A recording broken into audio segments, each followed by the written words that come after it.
Selamat datang, Mystikus Channel.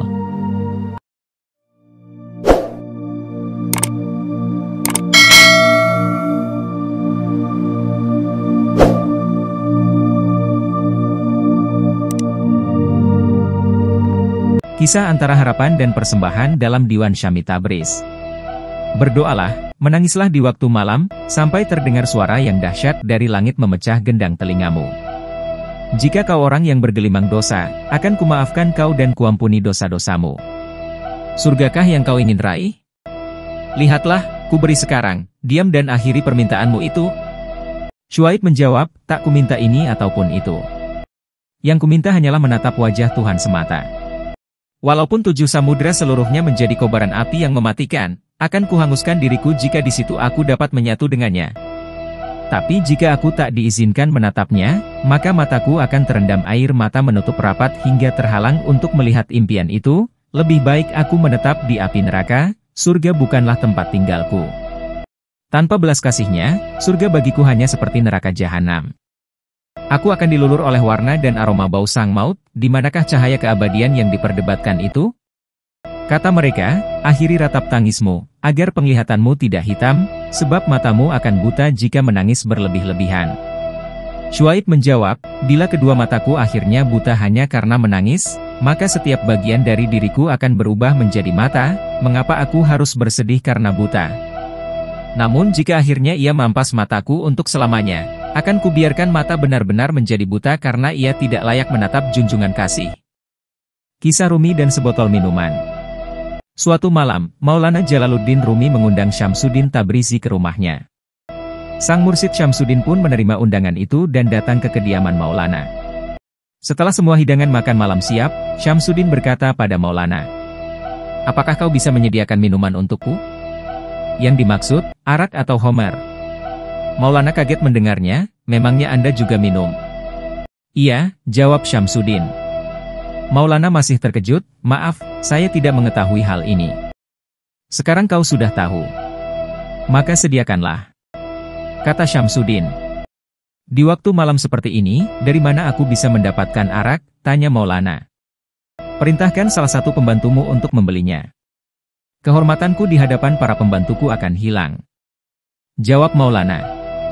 Kalau begitu, kau sendiri pergilah keluar untuk membeli minuman, balas Syamsuddin. Seluruh kota mengenalku. Bagaimana bisa aku keluar membeli minuman? Tanya Maulana. Kalau kau memang muridku, kau harus menyediakan apa yang aku inginkan. Tanpa minum, malam ini aku tidak akan makan, tidak akan berbincang, dan tidak bisa tidur. Karena kecintaan pada Syamsuddin, akhirnya Maulana memakai jubahnya, menyembunyikan botol di balik jubah itu dan berjalan ke arah pemukiman kaum Nasrani. Sampai sebelum ia masuk ke pemukiman tersebut, tidak ada yang berpikir macam-macam terhadapnya, namun begitu ia masuk ke pemukiman kaum Nasrani, beberapa orang terkejut dan akhirnya menguntitnya dari belakang. Mereka melihat Maulana masuk ke sebuah kedai arak. Ia terlihat mengisikan botol minuman kemudian ia sembunyikan lagi di balik jubah lalu keluar. Setelah itu ia diikuti terus oleh orang-orang yang jumlahnya bertambah banyak. Hingga sampailah Maulana di depan masjid tempat ia menjadi imam bagi masyarakat kota. Tiba-tiba salah seorang yang mengikutinya tadi berteriak, "Ya ayuhan nas, Maulana Syekh Jalaluddin Rumi yang setiap hari jadi imam sholat kalian baru saja pergi ke perkampungan Nasrani dan membeli minuman." Orang itu berkata begitu sambil menyingkap jubah Maulana. Halayak melihat botol yang dipegang Maulana. Orang yang mengaku ahli zuhud dan kalian menjadi pengikutnya ini membeli arak dan akan dibawa pulang. Orang itu menambahi siarannya. Orang-orang bergantian meludahi muka Maulana dan memukulinya hingga surban yang ada di kepalanya lengser ke leher. Melihat Maulana yang hanya diam saja tanpa melakukan pembelaan, orang-orang semakin yakin bahwa selama ini mereka ditipu oleh kebohongan Rumi tentang zuhud dan takwa yang diajarkannya. Mereka tidak kasihan lagi untuk terus menghajar Rumi hingga ada juga yang berniat membunuhnya. Tiba-tiba terdengarlah suara Syamsuddin Tabrizi, "Wahai orang-orang tak tahu malu. Kalian telah menuduh seorang alim dan fakih dengan tuduhan minum homer. Ketahuilah bahwa yang ada di botol itu adalah cuka untuk bahan masakan." Seseorang dari mereka masih mengelak. "Ini bukan cuka, ini arak." Syamsuddin mengambil botol dan membuka tutupnya. Dia meneteskan isi botol di tangan orang-orang agar menciumnya. Mereka terkejut karena yang ada di botol itu memang cuka. Mereka memukuli kepala mereka sendiri dan bersimpuh di kaki Maulana. Mereka berdesakan untuk meminta maaf dan menciumi tangan Maulana hingga pelan-pelan mereka pergi satu demi satu. Maulana berkata pada Syamsuddin, "Malam ini kau membuatku terjerumus dalam masalah besar sampai aku harus menodai kehormatan dan nama baikku sendiri. Apa maksud semua ini? Agar kau mengerti bahwa wibawa yang kau banggakan ini hanya hayalan semata. Kau pikir penghormatan orang-orang awam seperti mereka ini sesuatu yang abadi? Padahal kau lihat sendiri, hanya karena dugaan satu botol minuman saja semua penghormatan itu sirna dan mereka jadi meludahimu, memukuli kepalamu dan hampir saja membunuhmu. Inilah kebanggaan yang selama ini kau perjuangkan dan akhirnya lenyap dalam sesaat. Maka bersandarlah pada yang tidak tergoyahkan oleh waktu dan tidak terpatahkan oleh perubahan zaman. Dialah Allah Subhanahu wa Ta'ala." Kisah dari Syams Tabriz tentang hati seorang sufi. Diriwayatkan oleh Maulana Syamsuddin At-Tabrizi bahwa suatu hari ketika Syekh Abu Yazid Al-Bustami sedang dalam perjalanan menuju Makkah untuk menunaikan ibadah haji, beliau mengunjungi seorang sufi di Bashrah. Secara langsung dan tanpa basa-basi, sufi itu menyambut kedatangan beliau dengan sebuah pertanyaan, "Apa yang Anda inginkan hai Abu Yazid?" Syekh Abu Yazid pun segera menjelaskan, "Aku hanya mampir sejenak, karena aku ingin menunaikan ibadah haji ke Makkah." "Cukupkah bekalmu untuk perjalanan ini?" tanya sang sufi. "Cukup," jawab Syekh Abu Yazid. "Ada berapa?" sang sufi bertanya lagi. 200 dirham, jawab Syekh Abu Yazid. Sang sufi itu kemudian dengan serius menyarankan kepada Syekh Abu Yazid, "Berikan saja uang itu kepadaku, dan bertawaflah di sekeliling hatiku sebanyak 7 kali. Ternyata Syekh Abu Yazid masih saja tenang, bahkan patuh dan menyerahkan 200 dirham itu kepada sang sufi tanpa ada rasa ragu sedikit pun. Selanjutnya sang sufi itu mengungkapkan, "Wahai Abu Yazid, hatiku adalah rumah Allah, dan Ka'bah juga rumah Allah. Hanya saja perbedaan antara Ka'bah dan hatiku adalah, bahwasanya Allah tidak pernah memasuki Ka'bah semenjak didirikannya, sedangkan ia tidak pernah keluar dari hatiku sejak dibangun olehnya." Syekh Abu Yazid hanya menundukkan kepala, dan sang sufi itu pun mengembalikan uang itu kepada beliau dan berkata, "Sudahlah, lanjutkan saja perjalanan muliamu menuju Ka'bah," perintahnya.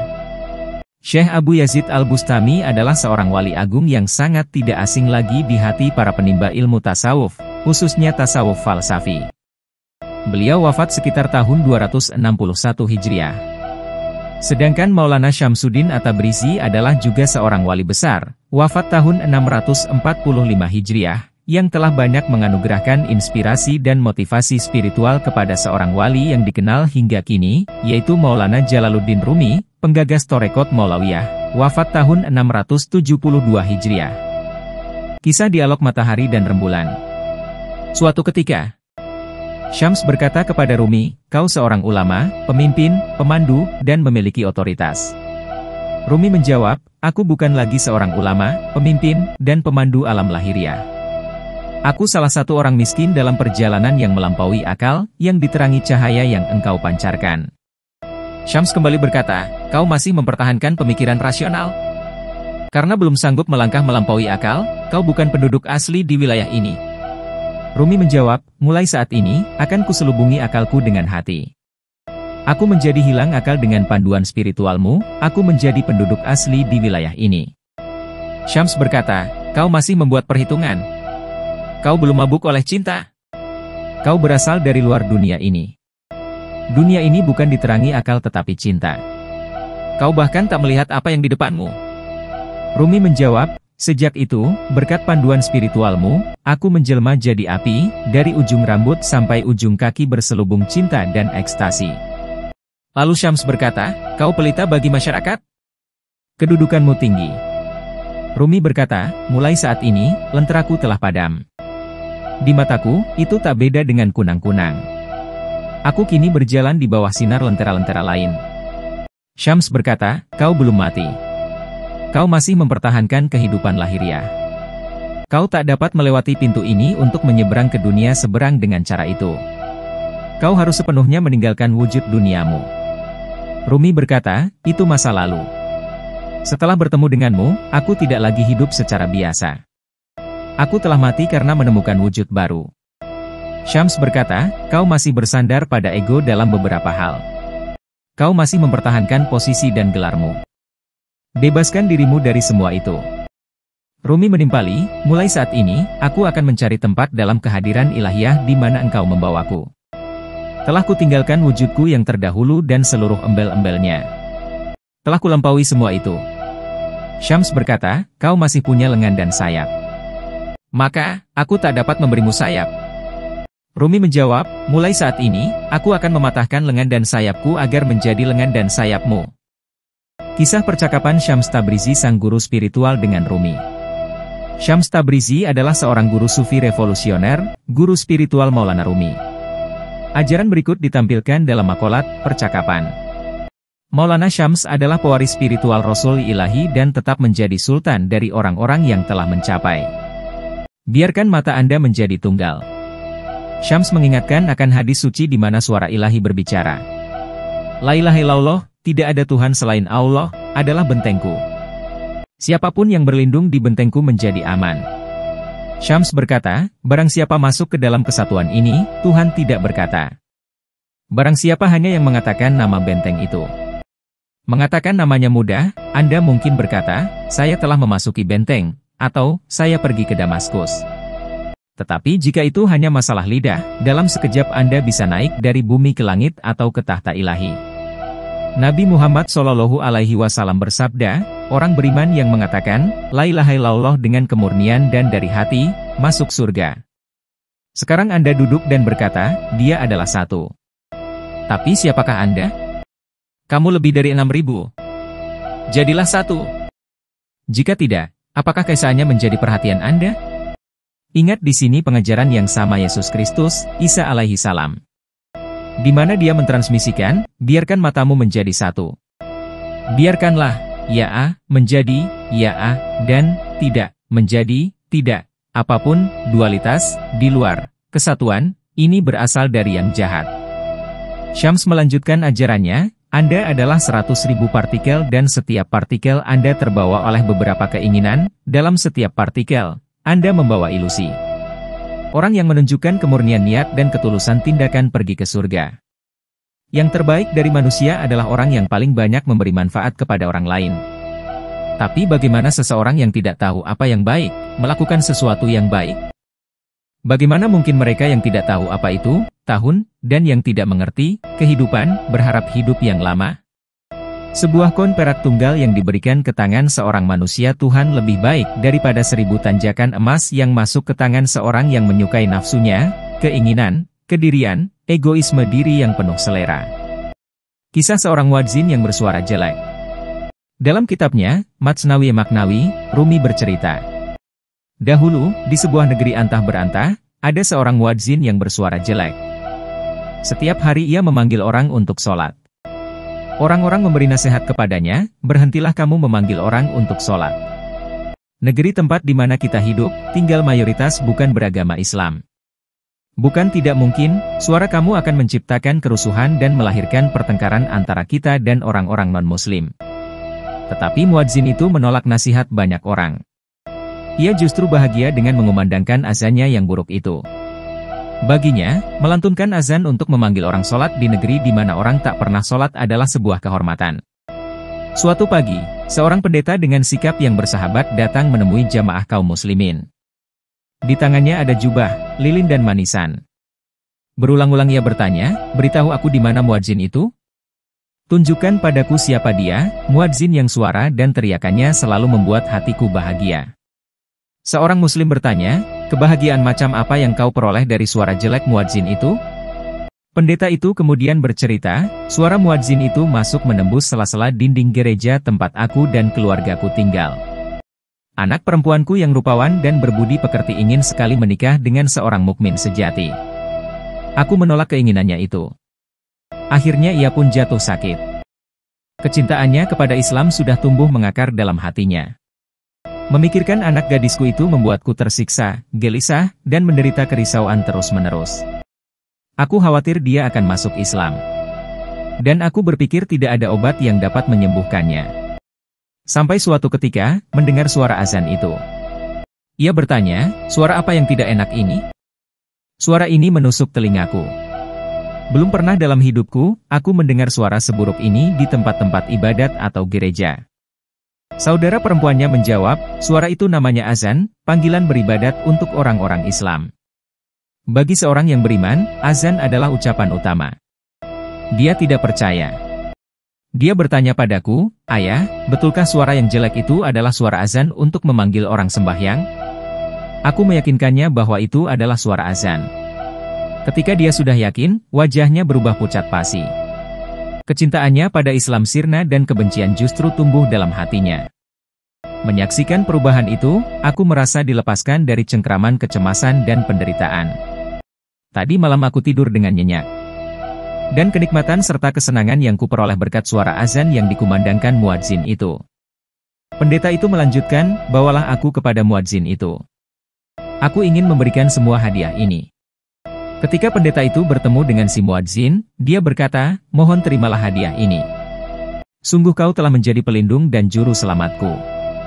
Berkat kebaikan yang telah kau perbuat, kini aku terbebas dari derita yang selama ini menghimpitku. Sekiranya aku memiliki kekayaan dan harta benda yang banyak, akan kusumpal mulutmu dengan hadiah.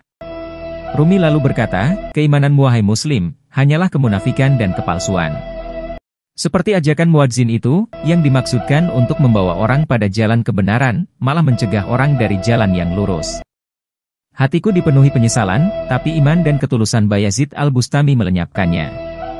Kesalehan muadzin yang bersuara jelek hanyalah pulasan, meletakkan nilai pada aspek-aspek lahiriah, menempatkan kemuliaan pada pelaksanaan secara harfiah teks-teks syariat. Seperti muadzin itu, ia mengira melaksanakan perintah agama, padahal ia menuang racun di lautan iman. Ia mengambil bungkusnya dan mencampakkan hakikatnya. Kesetiaannya pada teks-teks syariat telah mengabaikannya dari ajaran agama sebenarnya. Namun, kesalehan Bayazid Al-Bustami adalah keimanan yang sejati. Kesalehan itu mengelokkan kemasan iman dan meneguhkan hakikat agama. Seperti kata Rumi, setetes saja iman Bayazid masuk ke dalam samudra. Seluruh samudra tenggelam dalam cahaya iman. Jika sepercik api dari keimanan Bayazid jatuh di tengah hutan, seluruh hutan akan sirna karena kobaran api iman. Sebuah bintang muncul dalam diri Muhammad, sehingga seluruh kepercayaan Majusi dan Yahudi menjadi punah. Pada diri Bayazid azan dikumandangkan agar orang menerima cahaya iman, tapi muazin yang bersuara jelek mengubahnya jadi bencana. Sebagaimana anekdot Bayazid Bistami berikut. Seorang Majusi pemuja api ditanya, mengapa ia tidak menjadi muslim? Ia menjawab, jika maksudmu bahwa aku harus menjadi orang sebaik Bayazid, aku tidak berani. Akan tetapi, jika maksudmu aku harus menjadi orang sejelek engkau, aku tidak sudi. Nantikan kisah Maulana Jalaluddin Rumi selanjutnya dalam Rumi Series di Mystikus Channel. Jika Anda menyukai Mystikus Channel silahkan like, komen, share, subscribe, dan nyalakan tanda lonceng untuk mengikuti update terbaru. Terima kasih.